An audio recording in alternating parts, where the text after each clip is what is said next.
देश में लोकसभा चुनाव का ऐलान हो गया है। 7 चरणों में चुनाव कराए जाएंगे। हर एक दल के अंदर सरगर्मी तेज है। उम्मीदवारों की लिस्ट फाइनल की जा रही है। लेकिन इन सब चर्चाओं के इतर बिहार का एक ऐसा लोकसभा सीट जो आरजेडी के लिए बड़ा मुसीबत बनता हुआ दिख रहा है। और मुसीबत विरोधी दल नहीं बल्कि उनके पार्टी के लोग ही बन रहे हैं, क्योंकि आरजेडी के 2 स्वघोषित उम्मीदवार मैदान में आमने सामने हो गए हैं। एक दूसरे पर हमलावर भी दिख रहे हैं। नमस्कार, द इंडिया टॉप देख रहे हैं। मैं हूं आपके साथ बिरजू सिंह। बात हम महाराजगंज लोकसभा क्षेत्र की कर रहे हैं। वही महाराजगंज जिसे दूसरा या फिर यूं कहे कि मिनी चित्तौड़गढ़ कहा जाता है, जहां पे राजपूतों की बड़ी आबादी है। सत्ता हो या विपक्ष में राजपूतों की बड़ी भूमिका होती है। लेकिन वहां से 2 आरजेडी के स्वघोषित उम्मीदवार मैदान में तैयारी करने के लिए उतर गए हैं और एक दूसरे पर आरोप प्रत्यारोप राजनीतिक तौर पर हमला भी कर रहे हैं। देखिए, महाराजगंज का जब जिक्र होता है तो प्रभुनाथ सिंह का परिवार का नाम ना आए तो ऐसा हो नहीं सकता है। एक तरफ प्रभुनाथ सिंह के बेटे, चूंकि प्रभुनाथ सिंह वहां से सांसद रहे हैं और वहां की राजनीति में उनका एक अपना दबदबा रहा। प्रभुनाथ सिंह के बेटे छपरा से पूर्व विधायक रणधीर सिंह मैदान में है। पिछली बार आरजेडी के उम्मीदवार ही हुए थे। 3 लाख से अधिक उनको वोट भी मिला था। जनार्दन सिंह सिग्रीवाल भाजपा के सिंबल पर चुनाव लड़े और चुनाव जीत गए थे। तकरीबन अच्छी खासी वोटों से भाजपा जो है वो चुनाव जीत गई थी। प्रभुनाथ सिंह के लड़के रणधीर सिंह चुनाव हार गए थे। अब बारी आई 24 की। चुनाव का ऐलान हो गया है। लोगों को इस बात की उम्मीद थी कि महाराजगंज में आरजेडी का इकलौता उम्मीदवार रणधीर सिंह है, लेकिन ऐसा नहीं दिख रहा है। टूनाजी पांडे सिवान से चलकर महाराजगंज में अलग अलग क्षेत्रों में जाकर भ्रमण कर रहे हैं और उनका मानना है कि लालू प्रसाद यादव ने, आरजेडी ने उनके नाम पर मुहर लगा दी है। बस औपचारिक ऐलान होना बाकी है और इसी उम्मीद के साथ वो क्षेत्र का भ्रमण कर रहे हैं और ये कह रहे हैं कि इस बार महाराजगंज हम लोग जीतेंगे, क्योंकि लालू यादव ने हरी झंडी दे दी है, टूनाजी पांडे के नाम पर मुहर लगा दिया। और इसीलिए हम कह रहे हैं कि स्वघोषित उम्मीदवार चाहे वो रणधीर सिंह हो या फिर टूनाजी पांडे हो, अब तक आधिकारिक तौर पर कोई ऐलान नहीं है।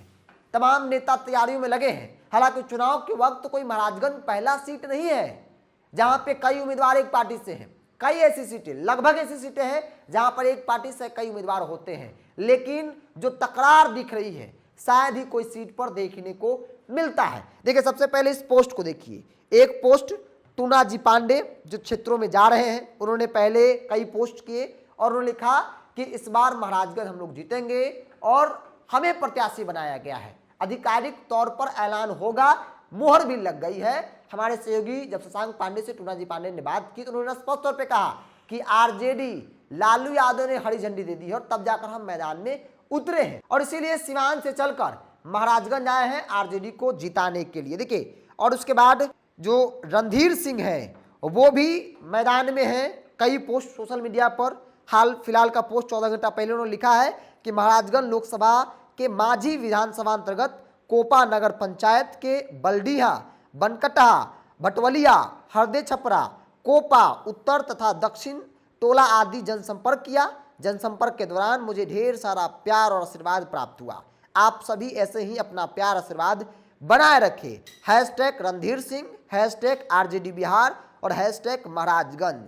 और इस पोस्ट के बाद टूनाजी पांडे वो लाइव आते हैं। लाइव आकर वो कई तरह के आरोप जो है लगाते हैं इनडायरेक्टली रणधीर सिंह पर, प्रभुनाथ सिंह के परिवार पर। वो कहते हैं कि भाई आप अपने समर्थकों से मुझे गाली दिलवा रहे हैं। आप बाबा भी कहते हैं और गाली भी दिलवा देते हैं। जो उन्होंने लाइव किया उसके कैप्शन में लिखा है कि अपने महाराजगंज में अब राजा का बेटा राजा नहीं बनेगा, किसान का बेटा राजा बनेगा। मतलब सीधे तौर पर टूनाजी पांडे ने प्रभुनाथ सिंह और उनके परिवार को निशाना बनाया और कहा कि राजा का बेटा अब राजा नहीं बनेगा। मतलब आपके पिताजी सांसद थे, इसका कतई मतलब नहीं है कि आप भी सांसद बन जाएंगे। अब राजा का बेटा राजा नहीं बनेगा। और इसीलिए हम कह रहे हैं कि आरजेडी के लिए एक बड़ा संकट है। आरजेडी को इससे नुकसान भी हो सकता है। अगर ऐसे ही पार्टी के नेता आपस में लड़ते रहें तो फिर जो सामने वाला है, जो भारतीय जनता पार्टी है या फिर एनडीए में जेडीयू को भी मिलता है वो सीट, तो सीधा नुकसान महागठबंधन इंडिया गठबंधन को होगा और भारतीय जनता पार्टी जो है वो आसानी से चुनाव जीत जाएगी, चूंकि यहां पर फूट है। रणधीर सिंह अलग तैयारी में लगे हैं, उनका तेवर अलग है, चूंकि वो उम्मीदवार पिछली बार भी थे, प्रभुनाथ सिंह के बेटे हैं और प्रभुनाथ सिंह का वहाँ की राजनीति में एक दबदबा रहा है और इसीलिए वो इस बार भी तैयारी में लगे हैं। टूनाजी पांडे का मानना है कि उनको लालू प्रसाद यादव ने हरी झंडी दे दी है, लालू यादव ने क्लियर कर दिया है कि आपको ही उम्मीदवार बनाया जाएगा और उसी इशारे पर वो महाराजगंज के अलग अलग क्षेत्रों में काम कर रहे हैं। तो जिस महाराजगंज को मिनी चित्तौड़गढ़ कहा जाता है, जहाँ पे राजपूतों की बड़ी आबादी है, यादवों की अच्छी खासी आबादी है, भूमियार ब्राह्मणों की भी अच्छी खासी आबादी है और ये वोट बैंक सत्ता और विपक्ष में बैठने वाले नेताओं को लेकर फैसला लेती है कि किसे सत्ता में बैठाना है और किसे विपक्ष में बैठाना है। बहरहाल आगे की क्या परिस्थिति बनती है, आरजेडी चीजों को कैसे ठीक करती है या फिर आरजेडी से चीजें कंट्रोल नहीं होती है, ये भी देखने वाली बात होगी। बहरहाल आपकी क्या राय है, आप अपनी राय को कमेंट्स बॉक्स में रखिए। अगर आप अपने चैनल को यूट्यूब पर देख रहे हैं तो सब्सक्राइब कर लीजिए, फेसबुक पर देख रहे हैं तो पेज को लाइक और फॉलो कर लीजिए।